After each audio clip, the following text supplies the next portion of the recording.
اور اس کی construction churches کی ایسی بنائی جاتی تھی کہ کوئی شخص ویسے ہی بولے تو اس کی آواز پھیلے. آپ نے دیکھا ہوگا کہ وہاں پر ایکو سسٹم آٹومیٹک ہے, اپنے آپ سے وہاں پر ایکو جنریٹ ہوتی, کیونکہ وہ اس طرز سے بنائے جاتے تھے, کیونکہ اس وقت ساؤنڈ سسٹم ایگزسٹ نہیں کرتا تھا. تو یہ شخص 5,000 ہزار لوگوں کو کلام سناتا رہا, اور پھر کہتے ہیں کہ یہ ایک 2 دن تک اس کو ہوش نہیں آتی تھی کہ میں کہاں پڑا ہوں. جب کلام سنا کے یہ گھر آ جاتا تھا اور یہ بیٹھتا تھا, اس کے بعد بس یہ اس کو ہوش آتی تھی اس وقت جب اس کے اعصاب اپنی جگہ پر واپس آتے تھے. تو یہ ایک مشکل کام ہے, مستقل بولنا, اتنے گھنٹے بولنا, اتنا لاؤڈ بولنا, اور یہ ایک عام شخص کی کیپیسٹی سے زیادہ کا کام ہے. 40 50 منٹ جب ہم بولتے ہیں تو اس کے بعد ہمیں احساس ہوتا ہے کہ ہماری جو باڈی ہے وہ تھکاوٹ کا شکار ہو گئی. عمر بڑھنے کے ساتھ ساتھ مجھے بھی اس چیز کا احساس ہونا شروع ہوا ہے. پہلے مجھے ایسا نہیں ہوتا تھا, صبح بھی کلام سنایا, دوپہر کو بھی سنا دیا, شام کو بھی سنا دیا, لیکن رات کو پھر بھی ٹھیک رہتے تھے. لیکن اب جیسے جیسے عمر بڑھ رہی ہے ہمیں اس چیز کا پتہ چلتا ہے کہ زیادہ بولنے سے آپ کی باڈی رسپونڈ کرتی ہے, کبھی ریسٹ کر بندیا. لیکن پھر بھی اس کے باوجود بھی اگر آپ بوڑھے بھی ہو جائیں اور اگر آپ کا مسیح کے ساتھ تعلق ہے تو خدا آپ کو بڑھاپے میں بھی زور بخشتا رہتا ہے. ہمارے پاس یہاں پر ایک خادم 2-3 دفعہ آئے ہیں, ڈاکٹر جان ایف مارکس. ان کی جو عمر ہے وہ اس وقت 100 سال سے زیادہ ہے. جب وہ ہمارے پاس آئے تھے وہ 96 ایئرس کے تھے. اس سے پہلے ایک دفعہ آئے تھے, اس وقت وہ 92 کے تھے. 4 سال کے بعد 3 سال کے بعد وہ دوبارہ آئے تو وہ 96 سال کے تھے. 96 سال کی ایج میں انہوں نے 1.5 گھنٹہ کلام سنایا تھا. 96 ایئرس کی ایج میں 1.5 گھنٹہ کلام سنایا تھا, اور ایسے ہی سنایا تھا جیسے میں سنا رہا ہوں. اور ابھی بھی وہ حیات ہیں, ابھی بھی وہ زندہ ہیں, اور خدا کے کلام کی ابھی بھی منادی کر رہے ہیں. آمین. یہ خدا کی برکت ہے. زندہ رہنا میرے لیے کیا ہے جی؟ مسیح ہے. آج اگر ہم اپنی زندگی پر غور کریں تو کیا ہم مسیح کے لیے زمین پر زندہ ہیں؟ یہ سوال ہم نے اپنے آپ سے پوچھنا ہے. اگر اس کے علاوہ ہمارا کوئی اور مقصد ہے تو ہمارا مقصد صحیح مقصد نہیں. میں ہمیشہ یہ بات بتاتا ہوں کہ بچے تو جانور بھی پیدا کرتے ہیں, بلیوں کے بھی بچے ہوتے ہیں, ڈاگز کے بھی بچے ہوتے ہیں, ہاتھی کے بھی بچے ہوتے ہیں, زرافے کے بھی بچے ہوتے ہیں, ہر جانور کے بچے ہوتے ہیں. وہ ان کو اپنے ساتھ رکھتے ہیں, بڑا کرتے ہیں, جیسے ماں باپ اپنے بچوں کو اپنے ساتھ رکھتے ہیں. انسانوں کے اندر تو اس طرح سے سوسائٹیز ہیں, ہم تھوڑے سے سیولائز ہو گئے ہیں. جانوروں کے اندر بھی سوسائٹیز ہیں, جانور بھی مل کے چلتے ہیں, وہ ایک دوسرے کا ساتھ دیتے ہیں. آپ نے دیکھا ہوگا جنگل کے اندر جو بھینسے ہوتے ہیں, جنگلی بھینسے, وہ جھنڈ کی صورت میں بھاگتے ہیں, اور جب وہ ندیاں عبور کرتے ہیں تو انہیں پتا ہوتا ہے کہ ندیوں کے اندر مگرمچھ ہیں. مگرمچھوں سے بچنے کے لیے وہ زور زور سے اپنے پیر نیچے مارتے ہیں, تاکہ اگر کوئی مگرمچھ ہمارے کسی بچے کو یا کسی بھینسے کو پکڑنے کی کوشش کرے تو ہمارے پیروں کے نیچے دب کے آ کے مر جائے. اس کا مطلب ہے کہ ان کے اندر ایک دوسرے کو بچانے کی سینس ہے. اسی طرح انسانوں کے اندر بھی ہے. کون سی چیز ہمیں ممتاز کرتی ہے جانوروں سے؟ باقی ساری چیزیں آپ ٹیلی کریں آپ کو ویسے ہی نظر آئیں گی. وہ انہیں بھی بھوک لگتی ہے, ہمیں بھی لگتی ہے. وہ بھی اپنا کھانا ڈھونڈتے ہیں, ہم بھی اپنا کھانا ڈھونڈتے ہیں. وہ بھی گھر بناتے ہیں, ہم بھی گھر بناتے ہیں. ٹھیک ہے, وہ بھی مر جاتے ہیں, ہم بھی مر جاتے ہیں. ساری چیزیں سیم ہیں, ہماری ساخت سیم. جب بھی کسی انسان کے اوپر آپریشن کرنا سکھانا ہوتا ہے تو مینڈک کو وہ ٹیبل کے اوپر رکھتے ہیں, اس کو کاٹتے ہیں, اس کا سٹرکچر سارا اندر سے انسان کی طرح کا ہے. تو جب لیبارٹریز کے اندر بچوں کو آپریشن کرنا سکھایا جاتا ہے یا انسان کے باڈی پارٹس کے تعلق سے بتایا جاتا ہے تو مینڈک کا پیٹ کاٹتے ہیں, اس کے چاروں پیروں کو کیل کے ساتھ ٹھوک دیتے ہیں اور پھر اس کا پیٹ کاٹتے ہیں. پھر بچوں کو دکھاتے ہیں یہ گردے ہوتے ہیں, یہ پھیپھڑے ہوتے ہیں. اس کا مطلب ہے کہ اس کی ساخت انسان کے جسم سے ملتی جلتی ہے اندر سے. لیکن ایک چیز جو جانوروں سے ہمیں ممتاز کرتی ہے وہ یہ ہے کہ خدا کو جاننے, سمجھنے اور پانے کی جو برکت ہے, جو فضل ہم پر ہوا ہے, وہ جانوروں کے پاس نہیں ہے. میں اور آپ خدا کو جان سکتے ہیں, خدا کو پہچان سکتے ہیں, خدا کی پرستش کر سکتے ہیں, خدا کی عبادت کر سکتے ہیں. یہ استحقاق جانوروں کے پاس نہیں ہے. انہیں اس چیز کی سینس نہیں ہے, انہیں اس چیز کی سمجھ نہیں ہے کہ خدا کون ہے, ہم نے عبادت بھی کرنی. شیروں کی کوئی عبادت ہو رہی ہو, شیر عبادت کر رہے ہو, حالانکہ کلام میں لکھا ہے شیر جب دھاڑتا ہے تو وہ روٹی مانگتا ہے, لیکن ان کے اندر یہ کانسیپٹ نہیں ہے جو انسانوں کے اندر ہے. تو پولس ایک اعلیٰ معیار کلیسیا کے سامنے رکھتا ہے, فلیپیوں کی کلیسیا کے سامنے, کہ زندہ رہنا میرے لیے کیا ہے جی؟ مسیح ہے. اگر کسی شخص کے لیے زندہ رہنا مسیح ہے تو وہ بامقصد زندگی گزار رہا ہے, اور اگر اس کا زندہ رہنا مسیح نہیں ہے تو پھر اس کی زندگی یہاں پر کچھ سالوں کے لیے ہے, وہ ختم ہو جائے گی, وہ مٹی ہو جائے گا. وہ مٹی ہی ہے. اگر کوئی مسیح میں نہیں ہے تو وہ مٹی ہے, وہ ایک فانی چیز ہے, وہ ختم ہو جائے گا. لیکن اگر کوئی مسیح میں ہے تو وہ لافانی ہے. آمین. کیونکہ اس نے ختم نہیں ہونا, اس نے کیونکہ مسیح نے بھی ختم نہیں ہونا. جو مسیح میں ہے ان کا کوئی اختتام نہیں ہے, لیکن جو مسیح میں نہیں ہے ان کی ابدی ہلاکت کے تعلق سے بائبل مقدس بتاتی ہے. وہ جی تو اٹھیں گے لیکن عدالت کے لیے, ان پر عدالت ہوگی اور اس کے بعد وہ جہنم میں جائیں گے اور وہاں پر ایسی زندگی گزاریں گے جس کو زندگی تو نہیں کہا جا سکتا, وہ تو موت ہے. موت مانگیں گے, موت بھی نہیں آئے گی. خدا یہ چاہتا ہے کہ ہم اس کے بیٹے مسیح کے لیے اس زمین پر زندگی گزاریں. اور جب آپ مسیح کے لیے زندگی گزاریں گے، کلام مقدس میں لکھا ہے جو کچھ کرتے ہو یہ جان کر کرو کہ مسیح خداوند کے لیے کرتے. یہ بالکل وہی بات ہے جو پولس کر رہا ہے کہ زندہ رہنا میرے لیے مسیح ہے. اس کا مطلب ہے پولس کوئی بھی کام اگر کرتا ہے تو وہ پہلے اس چیز پر دھیان لگاتا ہے کیا یہ مسیح کے لیے ہے یا یہ مسیح کے لیے نہیں ہے. آمین. صرف یہی ایک چیز ہے جس کو ہم نے اپنی لائف میں لے کر چلنا ہے. اگر کوئی شخص گالیاں نکالتا ہے اور وہ تھوڑی دیر کے لیے سوچے یہ جو میں گالیاں نکال رہا ہوں کیا اس سے مسیح کو جلال مل رہا ہے، کیا اس سے مسیح کی تعریف ہوگی، وہ فوراً اپنا منہ بند کر لے گا. نہیں، میں گالیاں نہیں نکالوں گا. اگر کوئی شخص رشوت لیتا ہے تو وہ شخص رشوت لینا چھوڑ دے گا کیونکہ اسے پتا ہے کہ مسیح کے لیے میں زندہ ہوں. آج بہت سے لوگوں کا ماننا یہ ہے، اور ہم ہمیشہ یہ بات کرتے ہیں، ہمارے جو ٹارگٹس ہیں لائف کے، جو مقاصد ہیں وہ دنیاوی ہیں. ہمارے مقاصد دنیاوی ہیں. ہم اپنے بچوں کے لیے زندہ ہیں زمین پر، ہم اپنے بچوں کی روزی روٹی کے لیے یہاں پر زندہ ہیں، ان کا گھر بنانے کے لیے یہاں پر زندہ ہیں. اور میں پہلے یہ ذکر کر رہا ہوں کہ اگر ہماری یہ سوچ ہے تو ہم جانوروں کی طرح ہی مرنے سے پہلے میں اپنے بچوں کے لیے گھر بنا دوں. یہ تو بہت چھوٹی سوچ ہے. ہم اپنے بچوں کو مسیح کی بابت سکھانے کے لیے اتنے فکر مند نہیں ہیں جتنے ہم اس بات کے لیے فکر مند ہیں کہ مرنے سے پہلے ان کے لیے ایک گھر بنا دوں تاکہ وہ لڑتے سکن کسی گالتے. لڑنے بھی کوئی چیز ہونی چاہیے تاکہ کسی بات پہ وہ ایک دوسرے کو گرے باندھ تو پکڑ سکیں. لیکن اگر ان کے پاس مسیح ہوگا تو وہ یہ بات جان جائیں گے کہ یہ جو گھر ہمارے باپ نے ہمیں بنایا ہے نہ اس کا تھا نہ یہ ہمارا ہے، تو لڑنا کس بات کا ہے. یہاں تو ہم عارضی ہیں. ہم ایک دوسرے کے لیے فلیکسیبلٹی لے کر آئیں گے اپنے اندر، ایک دوسرے کے لیے فلیکسیبل ہو جائیں گے، اور ہم اس بات کے لیے سوچیں گے کہ میں نے اس زمین پر جو وقت گزارنا ہے وہ مسافرانہ وقت ہے. میں تھوڑے وقت کے لیے ہوں، میں ہمیشہ ہمیشہ یہاں پر رہنے کے لیے نہیں ہوں. زندہ رہنا میرے لیے مسیح ہے. ہم کلیسیا کو پھیلانے کے لیے، کلیسیا کو اسٹرینتھن کرنے کے لیے، کلیسیا کو مضبوط کرنے کے لیے اور کلیسیا کے استحکام کے لیے اپنا کون سا حصہ ڈال سکتے ہیں. گزرے ان سالوں کے اندر مجھے بے شمار ایسے لوگ ملے جنہوں نے مسیح کے لیے اپنے آپ کو وقف کر رکھا تھا. ان میں سے کچھ خداوند میں سو گئے ہیں، کچھ ابھی بھی زندہ ہیں. اور وہ کوئی بہت پڑھے لکھے لوگ نہیں تھے، وہ کوئی بہت امیر لوگ نہیں تھے، لیکن وہ اپنی لمٹ کے اندر رہ کر بڑی کمال کی خدمت کر رہے ہیں کیونکہ وہ مسیح کے لیے زندہ ہے. ان کی خواہش، ان کی سوچ، ان کا دل مسیح کے لیے دھڑکتا ہے. جب بھی وہ کوئی بات سوچتے ہیں وہ کہتے ہیں کہ خداوند میں یہ کام نہیں کرنا چاہتا، میں یہ کام کرنا چاہتا ہوں کیونکہ اس سے تیری تعریف ہوگی، تیری تمجید ہوگی. متی کی انجیل میں لکھا ہے لوگ تمہارے نیک کاموں کو دیکھ کر تمہارے آسمانی باپ کی تمجید کریں گے. کیا ہم چرچ میں صرف اس لیے آ رہے ہیں کہ ہماری لائف ایزی ہو جائے، ہماری لائف میں معجزے ہو جائیں اور خدا ہمیں پیسے دے دے، خدا ہمیں صحت سلامتی دے دے، ہمارے بچوں کا اچھا فیوچر بن جائے، ہمارے بچے سیٹل ہو جائیں، ہماری بچوں کی شادیاں ہو جائیں، ہم اچھا گھر لے لیں، گاڑی لے لیں، بس یہی ہماری لائف ہے؟ اس کا اینڈ کیا ہے؟ کچھ بھی نہیں ہے. مریں گے، سب کچھ ختم ہو جائے گا. لیکن اگر ہم مسیح کے لیے خدمت کر رہے ہیں تو ہمارا خزانہ آسمان پر جمع ہو رہا ہے. یہ خزانہ وہ ہے جہاں زنگ نہیں لگنا، جہاں نقب بھی نہیں لگنی، چوری بھی نہیں ہونی، وہاں پر کوئی فراڈ بھی نہیں ہونا ہمارے ساتھ. سب کچھ سیف ہے اگر ہم مسیح کے لیے خدمت کر رہے ہیں. اور مسیح کے لیے کیا گیا کوئی بھی کام، چھوٹے سے چھوٹا کام بھی، ایون کہ کسی کو پانی پلانا بھی، اس کا بہت بڑا اجر ہے. یہ خداوند نے اپنی زبان مبارک سے بات فرمائی کہ اگر کوئی تمہیں یہ جان کر کے تم مسیح کے ہو ایک گلاس تمہیں پانی بھی اگر پلا دیتا ہے، ایک پیالہ، تو وہ اپنا اجر ہرگز نہ کھوئے گا. مسیح میں ہمارے پاس کتنا بڑا استحقاق ہے کہ ہم خدا کو پسند آ سکتے ہیں. ہم مسیح کے لیے زندگی گزار کے خدا کو پسند آ سکتے ہیں، مسیح پر ایمان لا کر خدا کو پسند آ سکتے ہیں، مسیح خداوند کے لہو کو اپنی زندگی پر لے کر خدا کو پسند آ سکتے ہیں. خدا کو پسند آنے کے لیے ہمیں کچھ ایکسٹرا ایفرٹ کرنے کی ضرورت نہیں. خدا نے خود ایفرٹ کی ہے، وہ خود زمین پر آیا ہے، اس نے خود روپ بدلا ہے، وہ خود زمین پر خاکسار بن کر آیا اور اس نے ایک چرنی کے اندر جنم لیا جہاں پر جانوروں کا طویلا تھا، مویشیوں کا طویلا تھا، اور وہ وہاں پر آیا. اس نے اپنی اس سارے جلال کو چھوڑا، اس نے اس کو ہولڈ نہ کیا بلکہ اس کو چھوڑا اور انسان بن کر زمین پر آ گیا اور کم تر جگہ پر آ کر اس نے تجسم لیا اور وہ انسانوں کے درمیان رہا. انسانوں کے درمیان اس نے خدمت کی، انسانوں کو اس نے توبہ کی بابت بتایا، اور پھر وہ میرے لیے اور آپ کے لیے ہی مصلوب ہوا اور اس نے اپنی پیٹھ پر کوڑے کھائے، سر پر کانٹوں کا تاج پہنا، ہاتھوں اور پیروں میں کیل ٹھکوائے، اپنی پسلی کے اندر اس نے نیزہ اور بھالا اس کو لگایا گیا، اس کو اذیت دی گئی، اس کی تذلیل کی گئی اور اس کو قبر میں اتار دیا گیا. لیکن تیسرے دن وہ قبر کا سینہ چیر کر باہر آ گیا. ہاللیلویا.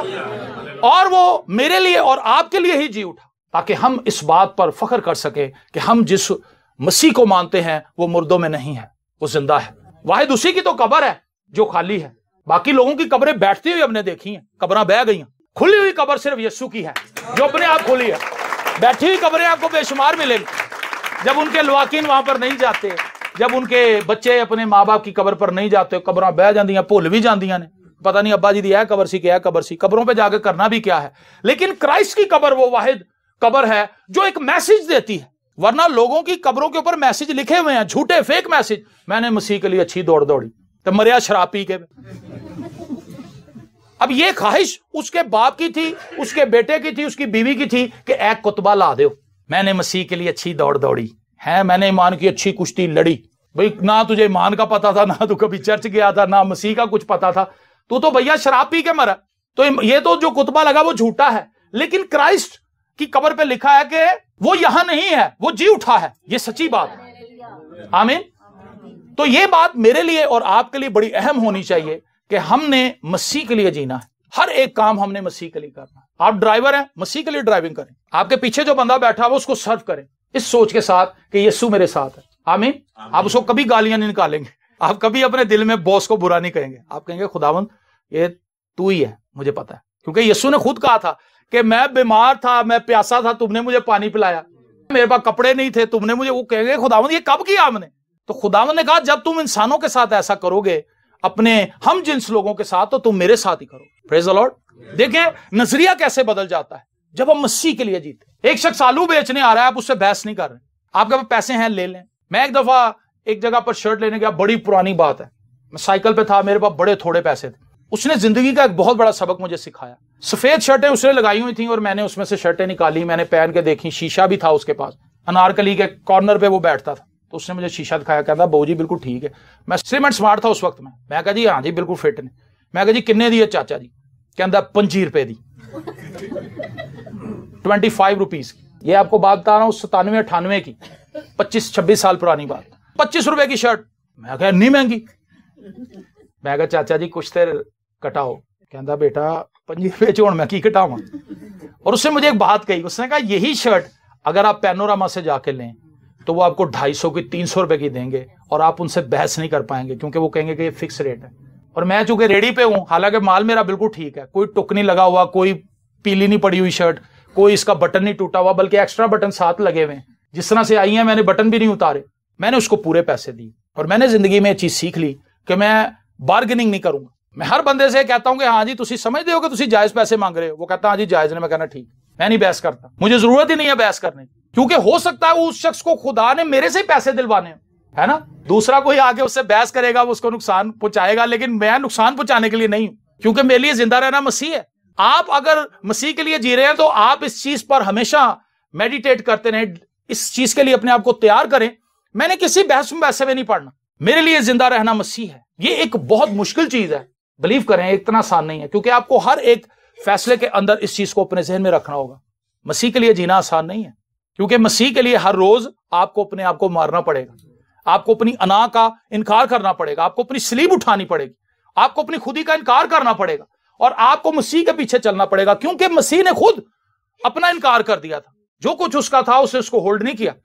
اسی طرح سے خداوند میں جو کچھ ہمارے پاس ہے، ہماری دولت، ہماری گاڑیاں، ہمارے گھر، ہماری دولت، ہماری عزت، ہمارا مرتبہ، ہمارا اختیار، وہ سب مسیح کے لیے۔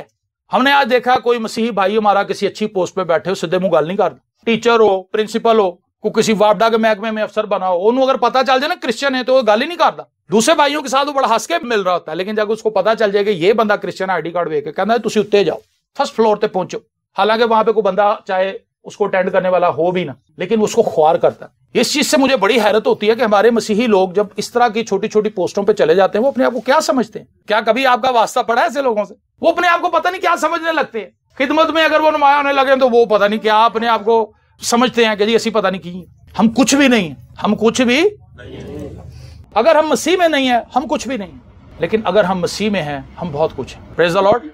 پولس کہتا ہے زندہ رہنا میرے لیے مسیح ہے۔ یہ وہ شخص ہے جو اپنے لیے کروڑوں ڈالر کما سکتا تھا، کیونکہ اس کے تو ہاتھ رکھنے سے، اگر یہ رومال کے اوپر، کپڑے کے اوپر ہاتھ رکھ دیتا تھا تو لوگ اپنے اپنے گھروں میں جا کے اگر کسی بیمار پر، کسی بدرو گرفتہ پر، کسی کینسر والے شخص پر، کسی بھی مریض پر ڈال دیتے تھے، وہ لوگ شفا پا جاتے تھے۔ اس قدر باعث برکت شخص تھا، لیکن اس نے اپنے ہاتھوں سے خیمے سیے، اس نے اپنے ہاتھوں سے محنت مزدوری کی، اس نے ظلم برداشت کیا۔ میں سوچتا ہوں کہ اگر آج کے دور میں پولس ہوتا تو کتنی دولت ہوتی پولس کے پاس، شاید آج بھی اس کے پاس دولت نہ ہوتی، وہ آج بھی دولت کمانے کے چکر میں نہ پڑ جاتا۔ آج کے ہمارے پاسٹرز تن آسانی کی طرف جا رہے ہیں، اور وہ اپنی لائف کو بہت ایزی رکھنا چاہتے ہیں. ایزی لائف, کوئی رولا رپا نہیں, مست زندگی گزارو, بنداس بنداس لائف گزارنا چاہتے ہیں. لیکن اگر آپ مسیح کے لیے ہیں تو آپ ایک بے چین روح ہے. جو مسیح کے لیے ہے نا جی, وہ بے چین روح ہے. وہ ہر وقت سوتا رہتا ہے میں کیا کروں, میں کیا کروں. آپ بلیو کریں میرے ساتھ موسٹلی ایسے ہوتا ہے, میں رات کو اگر لیٹ بھی جاؤں نا میری آنکھ کھل جاتی, پھر میں اٹھ کے کچھ نہ کچھ کرنے لگ پانا. کوئی کتاب نکال لیتا ہوں, کوئی چیز لکھنی شروع کر دیتا ہوں, کچھ نہ کچھ میں کرتا ہوں. پھر مجھے جب میں سوچتا ہوں کہ مجھے بہت نیند آ گئی, پھر میں سو جاتا ہوں. میرے ساتھ اکثر ایسے ہوتا ہے, رات کے پہروں میں اٹھ کے بیٹھ جاتا ہوں. اور ہر وہ شخص جو مسیح کے لیے جی رہا ہے وہ رات کو دعا بھی کرنے کے لیے اٹھ جاتا ہے. کئی لوگوں کو ویسے بے چینی ہوتی رہتی, اٹھ دینے کی ہوا تھا پتہ نہیں کہ دل گھبرا رہا ہے, گونگلو کھادے نے راتی, گونگلو لڑ گئے کیا اسی مینو آلو دا کوئی پراٹھا دے, 2 دے 3, پانی پی رہے ہیں بیٹھے ہوئے. ہمیں جب کوئی بے چینی ہوتی ہے ہم دعا کرنی شروع کر دیتے. بے چینی کو دور کرنے کا سب سے بہترین حل یہ ہے, اگر آپ کو رات کو نیند نہیں آ رہی تو آپ یہ سوچیں کہ شاید خدا چاہتا کہ میں دعا کر لوں. آپ گونگلو کو کیوں بیچ میں لا رہے ہیں, پراٹھے کو کیوں بیچ میں لا رہے ہیں. آپ یہ کہیں کہ وہ خداوند اچھا ہوا تو نے مجھے اٹھا دیا, اب میں دعا کروں گا. جب آپ دعا کرنی شروع کریں شیطان کہے گا میں تینوں اٹھایا سی بے چین کرنے لئی, اے دعا کرنے لگ پئی, سو ہی جا تو. شیطان کو یہ بھی بڑا مسئلہ ہے ہم سے کہ ہم دعا کیوں کر رہے ہیں. زندہ رہنا میرے لیے کیا ہے جی, مسیح ہے. آپ بہو ساس کو دیکھ لیں, اگر وہ مسیح کے لیے ہیں تو ان کی لڑائی کبھی ہو نہیں سکتی. لیکن ان کی لڑائی یہ ثابت کرتی ہے کہ وہ مسیح میں نہیں ہے, وہ مسیح کے لیے نہیں زندہ. سچا یہ بات. اگر وہ مسیح کے لیے زندہ ہوں تو وہ اپنی ساس کو کبھی برا نہ کہیں, اپنی ساس کے لیے کبھی کوئی برا خیال اپنے دل میں نہ لائیں. اور اگر ساس مسیح میں ہے تو وہ ہمیشہ اپنی بہو کی تعریف ہی کرے گی. تعریف نہیں کرے گی تو چلو کم سے کم چپ رہے گی, کہ اگر میں تعریف نہیں کر سکتی اس کو بد دعائیں دے کے, اس کو لوگوں میں برا کہہ کے مجھے کیا فائدہ ہوگا. وہ چپ رہے گی, ہاں جی شکر ہے خدا, اس سے زیادہ نہیں وہ بولے گی اگر وہ مسیح میں ہے. لیکن وہ دونوں مسیح میں نہیں ہوتی, اسی لیے محاذ گرم رہتا ہے, ڈس ڈس ڈس گولہ بارود چلتا رہتا ہے نا. اور جو بیچ میں ہوتا ہے اصل گولے اس کو لگ رہے ہوتے ہیں, جناب یہ چکار ہوتا ہے, وہ کہتے ہیں ادھروں گولا بچانا دے, ادھروں آ جاتا ہے, وہ زخمی رہتا ہے. اور سچی ماں بھی رہتی ہے, سچی بیوی بھی رہتی ہے, وہ پھٹر ہو جاتا ہے بیچ میں. میں ہمیشہ یہ بات کہتا ہوں کہ اکثر جو بیٹیاں ہیں وہ یہ کہتی ہیں کہ ایک باجی مجھے کہتی دیکھو بیٹا میں نے اپنی بیٹی بیاہ دی ہے, بڑا مشکل کام ہے یہ. میں نے کہا جی واقعی بڑا مشکل کام ہے کسی بیٹی کے لیے, جب وہ اپنے گھر سے نکل کر آتی ہے اور وہ ایک انجان گھر میں آ کر رہنا شروع کر دیتی ہے اور اس کو اپنا گھر کہتی ہے, بڑا مشکل ہے. میں نے کہا لیکن آپ اس لڑکے کا بھی حوصلہ دیکھیں جو اپنے گھر میں ہی رہتا اور اپنے گھر میں ہی انجان ہو جاتا. اس کے بارے میں سوچیں, اس کی لائف کیا ہے. وہ اپنے گھر میں ہے لیکن وہ گھر والے کہہ رہے ہیں تو ہن وہ نہیں رہا, شیشے چ جا کے ویکھدا اپنے آپ نوں میں تے وہی,